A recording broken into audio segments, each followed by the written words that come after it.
오늘 함께 나누실 말씀 시편 1편 1절부터 6절까지 말씀입니다. 오늘 함께 나누실 말씀 시편 1편 1절부터 6절까지 말씀입니다.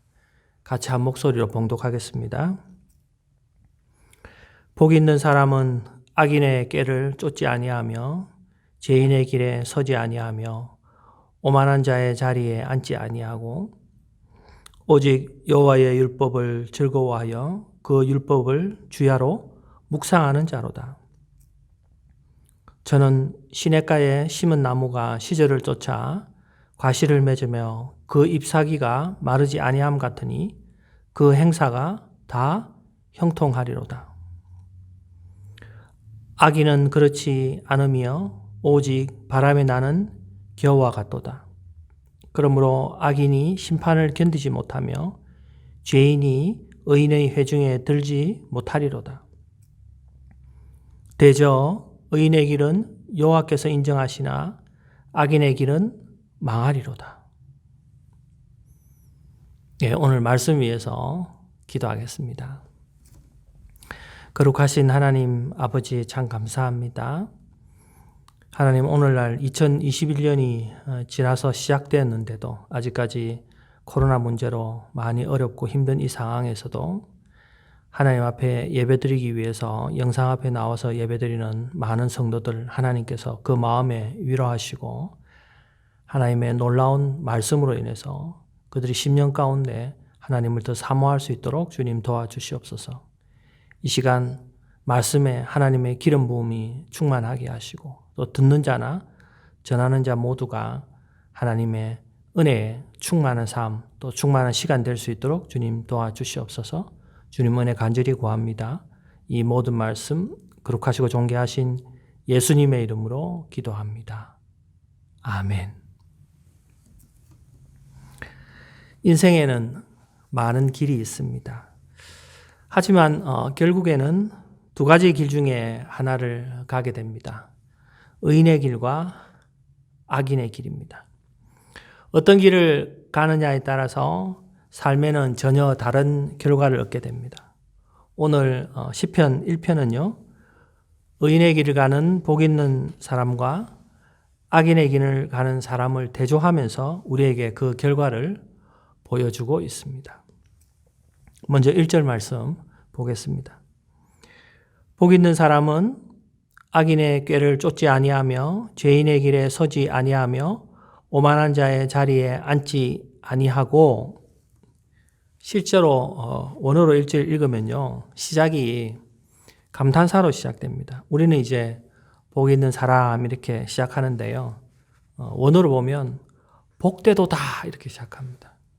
의인의 길을 가는 사람 보고 복되도다 이렇게 말하는 것입니다. 그리고 의인의 길을 가는 사람이 멀리 해야 될 세 가지 모습을 우리에게 바로 보여주는데요. 악인의 꾀를 쫓지 아니하며 죄인의 길에 서지 아니하며 오만한 자의 자리에 앉지 아니하며 이렇게 이야기하고 있습니다. 여기서 복 있는 사람은 단수형인 반면에요. 악인이나 죄인이나 오만한 자는 다 복수형으로 사용되고 있거든요. 그러면 복 있는 사람 주변에 많은 악인들이 있다 이런 것을 우리에게 말해주고 있는 것입니다. 또한 악인의 꾀는요. 권고나 충고를 말하는 것입니다. 그러므로 악인의 꾀를 쫓는다는 것은 악인의 충고를 받아들인다 이런 것을 이야기하는 거죠. 또 죄인의 길을 간다는 것은요. 죄인의 가치관과 죄인의 그 생활 양식을 따른다. 그 길을 따라간다 이렇게 이야기하는 것입니다. 죄인의 길에 선다는 것은 죄인의 가치관, 죄인의 생활 양식을 자기 것으로 받아들여서 그 길을 따라가는 것을 이야기하는 것입니다. 세 번째, 오만한 자의 자리는요. 확고부동한 위치를 말하는 것입니다. 즉 악을 주도적으로 이끌고 가는 그런 위치, 그런 오만한 자리에 잘 앉아 있는 것, 그것을 이야기하는 것입니다. 그러니까 악은 이렇게 점층적으로 이렇게 성장한다는 것, 이걸 볼 수 있는 것입니다. 러시아의 대문호 톨스토이는요. 신학론이라는 책에서 이렇게 말했습니다. 내가 18세 되던 해 한 친구가 찾아와 신이 인간을 만든 것이 아니라 인간이 신을 만들었다고 나를 설득했다. 나는 그의 말이 진리라고 생각했다. 그래서 나는 나의 가족의 종교인 기독교를 떠나기로 결심했다. 나는 종교를 포기하는 것이 자유를 얻는 것이라 생각했다. 그러나 내 나이 55세가 된 이제 나는 내가 버린 어머니의 품과 같은 신앙의 품으로 돌아온다. 나는 종교로 돌아오는 것이 아니다. 나는 예수 그리스도께로 돌아온다. 그리고 나는 예수 그리스도 안에서 다시 참된 안식을 발견했다. 오늘 톨스토이의 고백에서 우리가 알 수 있는 것은요, 악한 자들의 만남과 악한 자들에 의해 가지고 그릇된 선택을 하게 되면 우리 인생이 송두리째로 망할 수 있다. 이것을 우리에게 보여주는 거죠. 1절에서는 복 있는 사람이 하지 말아야 할 것을 말했다면요, 2절에서는 복 있는 사람이 적극적으로 해야 될 것이 무엇인지를 설명하고 있습니다. 2절입니다. 오직 여호와의 율법을 즐거워하여 그 율법을 주야로 묵상하는 자로다. 복 있는 사람은 여호와의 율법을 즐거워하며 그 율법을 주야로 묵상하는 자입니다. 여기서 율법에 해당하는 단어를 토라라 그러면 토라는 본래 화살을 쏘거나 어떤 물건의 방향을 지시할 때 나타내는 단어에서 유래됐습니다. 그러니까 방향을 모르는 자에게 방향을 가르쳐 주거나 그릇된 일을 행하는 자에게 올바른 규범을 제시해 주는 것, 그것이 토라의 의미입니다. 그 토라의 의미는요, 우리에게 방향을 제시해 주고 바른 길을 안내해 주는 그런 걸 이야기하는 거죠. 그게 이제 율법의 길이라는 거죠. 그 율법을 사랑하고 그 율법을 묵상한다는 것, 그것이 바로 복 있는 자들이 적극적으로 해야 될 일이다. 이것을 이야기해 주는 거죠. 말씀을 묵상하는 그 의인들은요, 시냇가에 심은 나무와 같습니다. 저는 시냇가에 심은 나무가 시절을 쫓아 과실을 맺으며 그 잎사귀가 마르지 아니함 같으니 그 행사가 다 형통하리로다. 악인은 그렇지 않으며 오직 바람에 나는 겨와 같도다.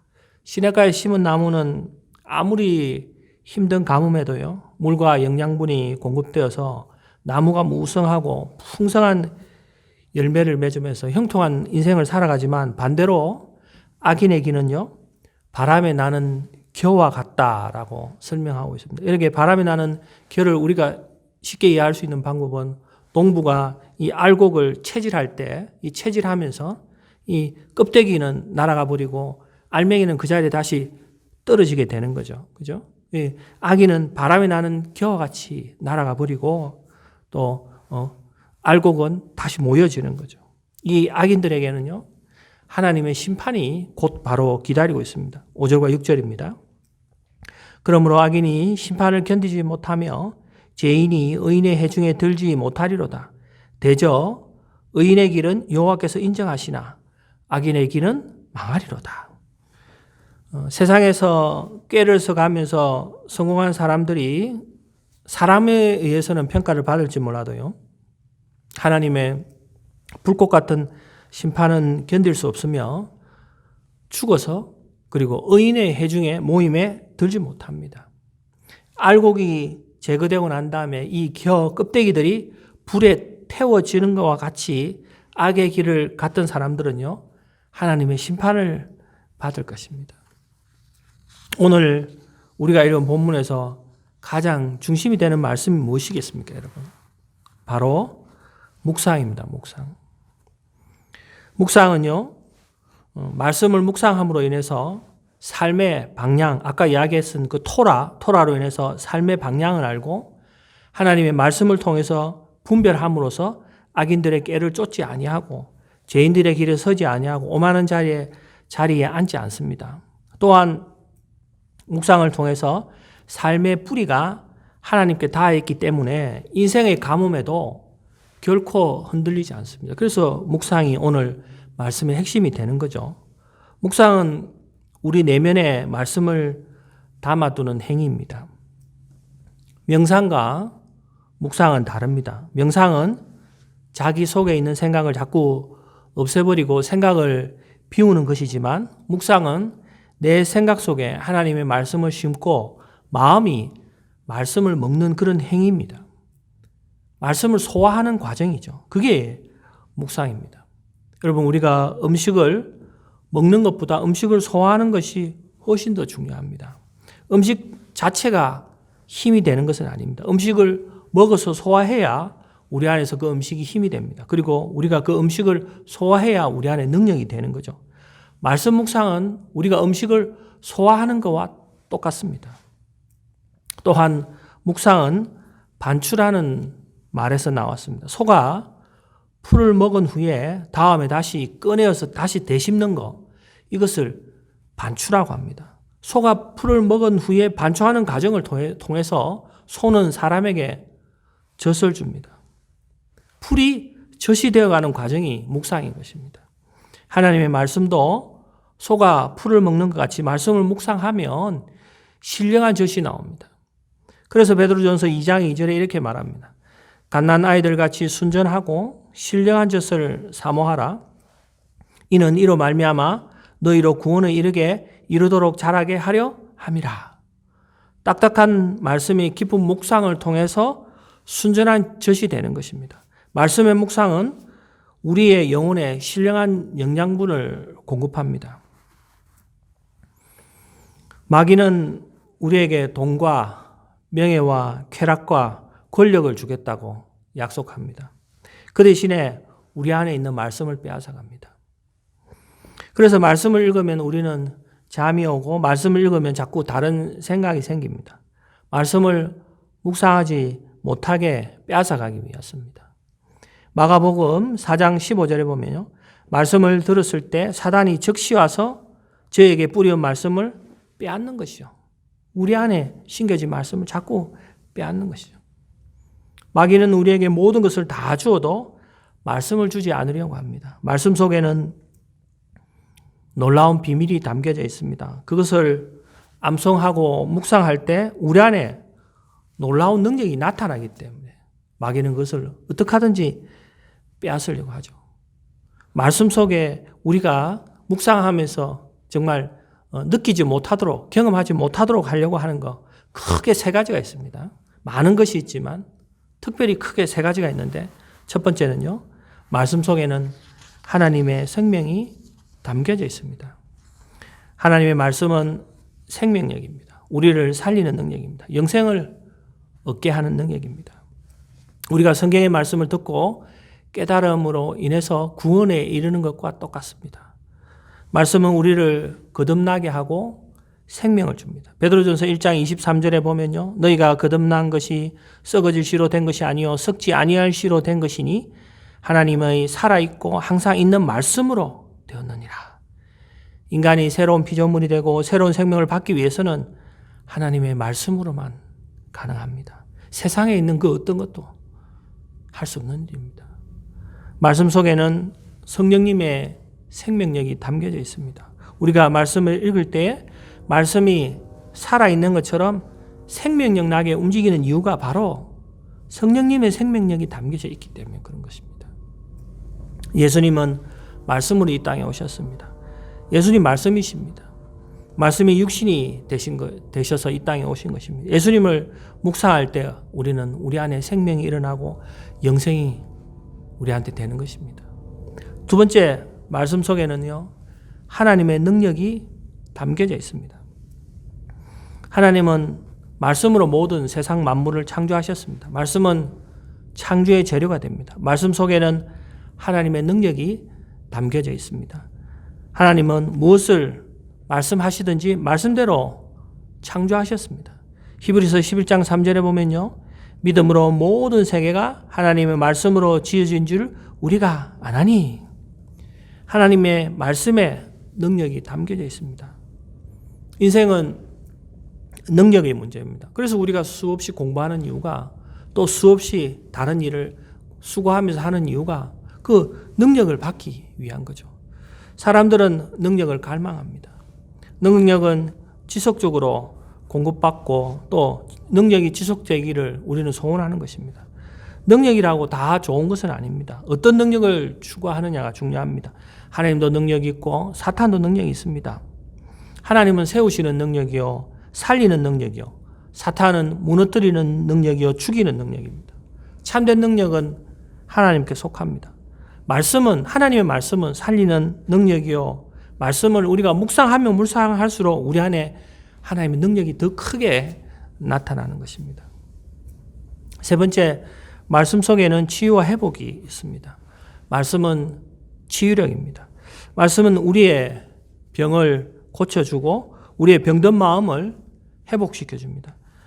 하나님은 말씀을 보내어 우리를 치유하시고 우리를 위기에서 건져주셨습니다. 시편 107편 20절에 보면요, 저가 그 말씀을 보내어 저희를 고치사 위경에서 건지시는도다. 예수님은 말씀으로 모든 병든 사람들을 고치셨습니다. 예수님의 말씀에는 치유가 있었습니다. 예수님 말씀에 치유가 있음을 믿었던 사람들은 그 능력을 경험했습니다. 마태복음 8장에는요, 예수님이 백부장의 믿음을 보시고 중풍병자 된 하인을 고쳐주신 사건이 나옵니다. 그 당시에 중풍은 아주 절망적인 병이었습니다. 오늘날도 마찬가지죠. 오늘날도 중풍은 아주 고치기 힘든 병 중에 하나입니다. 그런데 믿음으로 백부장은 예수님께 나옵니다. 그때 예수님이 백부장의 믿음을 보시고 그의 간구에 즉시 내가 가서 고쳐주겠다 이렇게 말씀하십니다. 그런데 그 응답을 받은 백부장이 예수님께 이렇게 대답합니다. 8절입니다. 백부장이 대답하여 가로되 주여 내 집에 들어오심을 나는 감당치 못하겠사오니 다만 말씀으로만 하옵소서. 그러면 내 하인이 낫겠사옵나이다. 백부장은 다만 말씀으로만 하옵소서.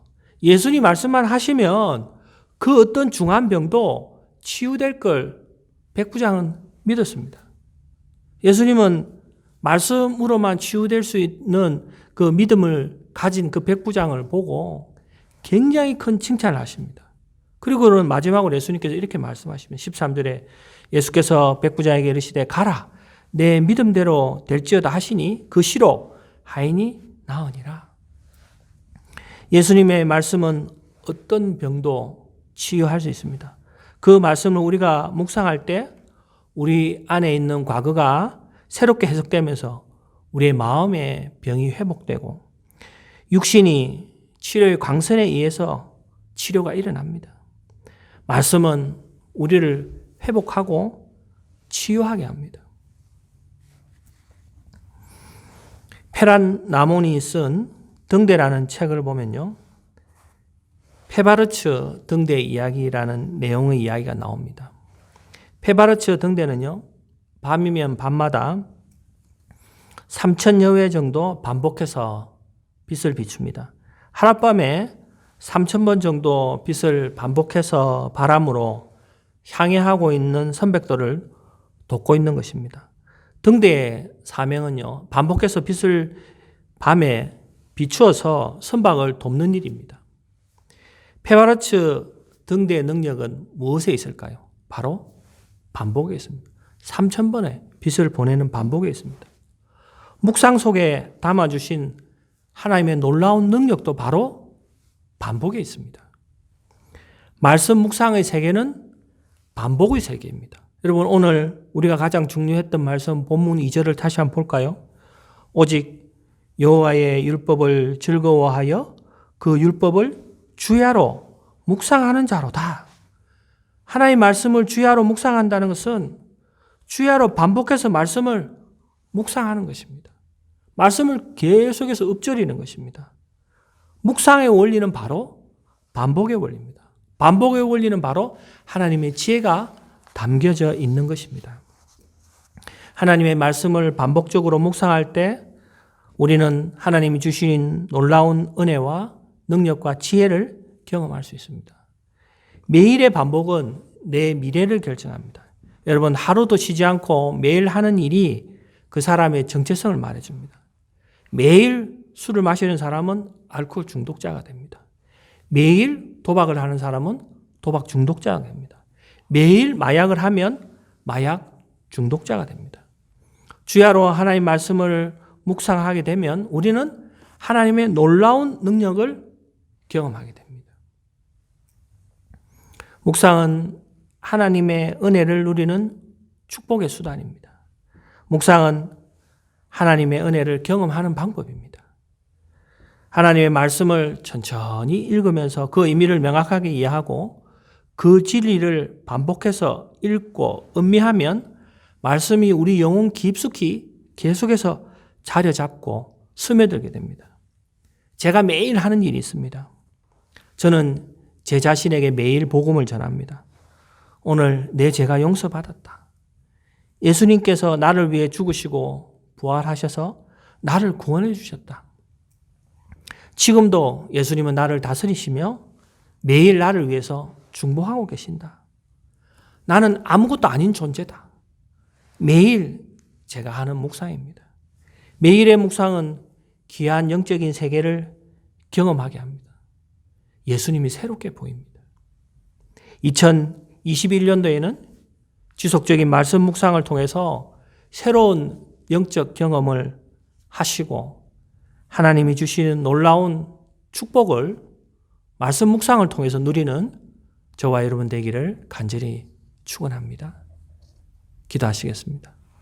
거룩하신 하나님 아버지 참 감사합니다. 오늘 하나님께서 우리에게 정말 2021년 초기부터 하나님 말씀을 묵상하는 우리에게 말씀을 주셨습니다.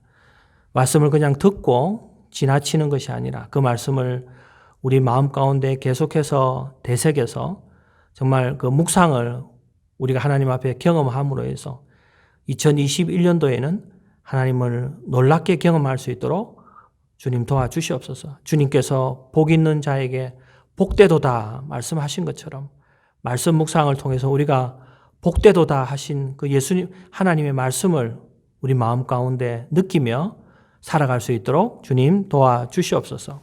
지금은 길이요 진리요 생명 되신 예수 그리스도의 크신 은혜와 세상을 이처럼 사랑하사 독생자를 내어주신 하나님 아버지의 만극하신 사랑과 성령의 감화 감동 새롭게 하심이 2021년도를 시작하면서 하나님의 말씀 묵상을 다짐하는 새마음교회 성도들 머리 위에 이제부터 영원까지 함께하기를 예수님의 이름으로 간절히 축원합니다. 아멘.